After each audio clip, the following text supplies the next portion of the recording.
are you?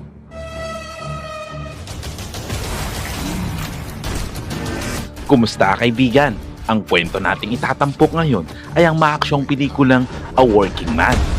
Let me get to work. Nagsimula ang kwento sa pagpapakita sa isang lalaking nagngangalang Levon Cade na naghahanda sa kanyang trabaho sa isang construction site kung saan pinamumunuan niya at kinakausap ang kanyang team sa mga gawain bago sila magsimula sa trabaho. Malapit ang relasyon niya sa pamilya ng may-ari ng construction company at itinuturing niyang sariling pamilya din ito. Nang umagang iyon, nag-uusap sila tungkol sa mga karaniwang problema ng pamilya nang biglang may nakita si Levon na ilang mga kalalakihang pumasok sa site. Kaya agad siyang umalis upang tignan ang sitwasyon. Dito ay nalaman niya na mga siga pala ang mga ito na nananakit sa kanyang mga trabahador.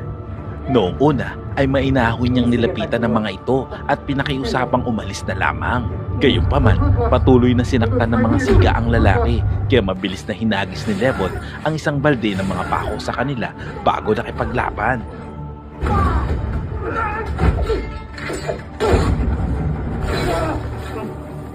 Sa kasamaang palad, dumating pa ang mas maraming kalaban bilang backup.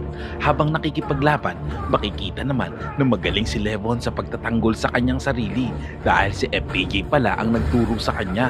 Ginamit niya ang isa sa mga kalaban bilang panangga bago itinutok ang baril sa kanila at binalaang wag na silang bumalik pa. Maya-maya, lumapit ang binatang trabahador para pasalamatan si Levon. Pagkatapos, isang dalagang nagngangalang Jenny na miyembro ng pamilya Garcia ang nagtanong kay Levon kung paano niya nagawa iyon. Itinanggi naman ito ni Kalbo, ni Levon, na wala siyang alam sa mga naganap. Pagkatapos ng mahabang araw sa trabaho, pinuntahan ni Levon ang kanyang anak na babae na si Meredith. Isang single father si Levon sa kanyang anak at nakatira ito kasama ang kanyang lolo na si Dr. Ruth.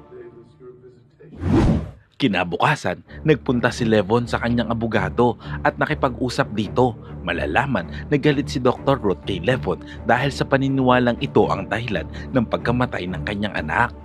Pero ipinaliwanag ni Levon na nagpakamatay ang kanyang asawa noong sila ay nasa serbisyo pa sa ibang bansa. Sinabi naman ng kanyang abogado na maraming pera ang kanyang biyanan at kaya nitong kumuha ng magagaling na abogado. At kahit magbayad pa ito ng $1,000 kada oras, ay gagawin nito para lang maubos ang pera ni Levon at mapalayo ito sa kanyang anak.